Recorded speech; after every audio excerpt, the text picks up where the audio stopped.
going. Oh my God. Another local comedian. We are so proud of this girl. We love her to pieces.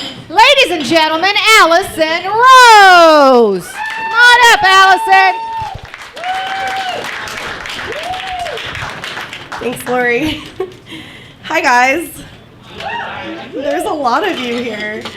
I'm Alison Rose. I recently learned tonight that there's another Alison Rose in Denver who's way funnier than me. So I'm like, fuck. I'm gonna have to change my name to like Alison Knows to like represent my Jewish ancestry. I just came up with that, by the way. Thanks. So I'm 37. Yeah, and I live with my dad, like a real winner. It's been a kind of a rough couple years for me, and I'll tell you, the good news right now is that I do have a sugar daddy. Yeah, the bad news is that my little sisters are kind of jealous. They're like, why is dad giving you all that extra attention? That is the response that deep inside of me happens every time I tell that joke. Like, I die inside. And my dad's always like, let me come to your shows and support you. And I'm like, don't. No, but seriously, like, my dad's wonderful. I love him. We have a really healthy father-daughter relationship. Living with him, you know, I support him and he supports me. Sometimes we fight like normally people do, but what happens when we fight is that I tend to revert back to that like snotty little teenager that I used to be, you know, and I like make smart ass remarks. So like the other day he was like, damn it, Allison, stop being so vulgar. And I'm like, I can't. It's your fault. You made me from your balls.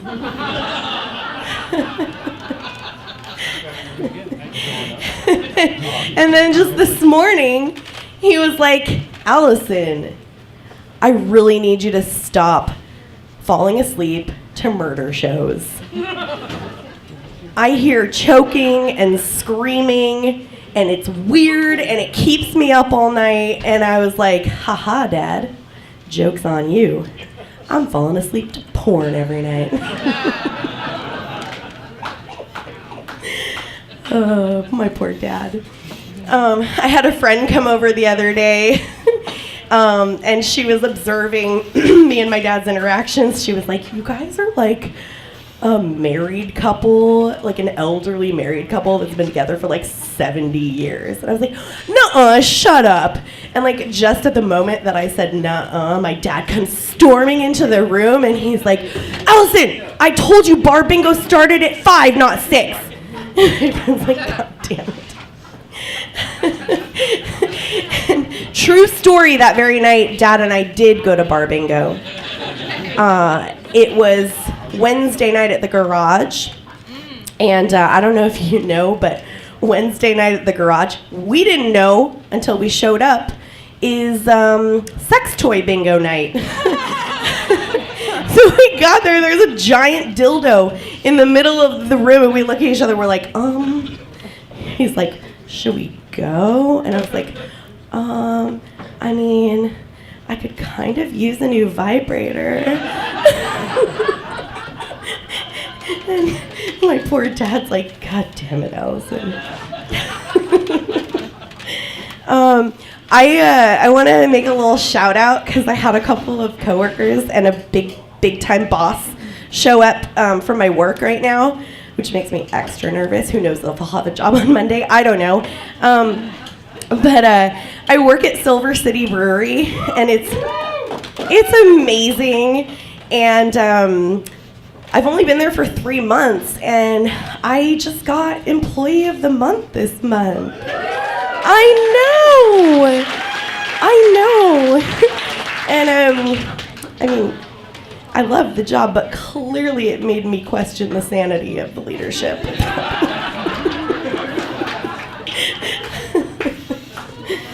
Oh boy. Okay. So, hi guys. Thanks for coming. I'm recently, or currently, in a recovery mode. Not from heroin, but from from low self-esteem. Equally, not equally. It's still fucked up, but. I first realized I had low self-esteem when I found out that I had a stalker. It's very serious. And my first thought when I found out I had a stalker was, he's single?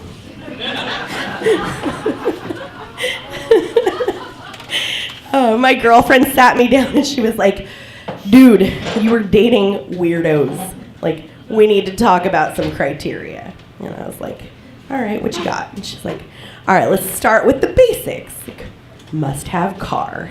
And I'm like, I mean, let's not be too picky here. Like, how about a bus pass? You know, she's like, God damn it, Alison. She's like, all right, fine. Like, okay, criteria number 2, must have job. And I'm like, bitch, cars and jobs? Who do you think I am, Beyonce? Okay, but in all honesty, like, you know, I'm not dating stalkers or anything like that. I do have a boyfriend. He's super cute. He's super nice. We do have like one contention in our relationship, and that's that he's a very casual farter. He'll just like. We'll be like in the middle of like a political conversation or like a sexy conversation. He'll just like let one go. And I'm like, I'm a lady. I don't fart in front of people.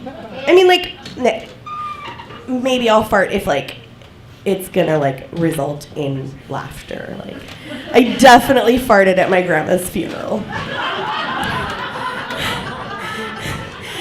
And it was funny.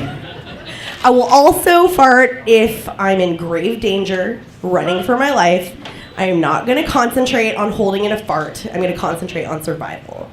But other than that, like, I don't fart in public. Like, I was married for 4 years to my ex-husband before I farted in front of him. And he's my ex-husband. Like, I'm not saying it was the fart, but I don't know.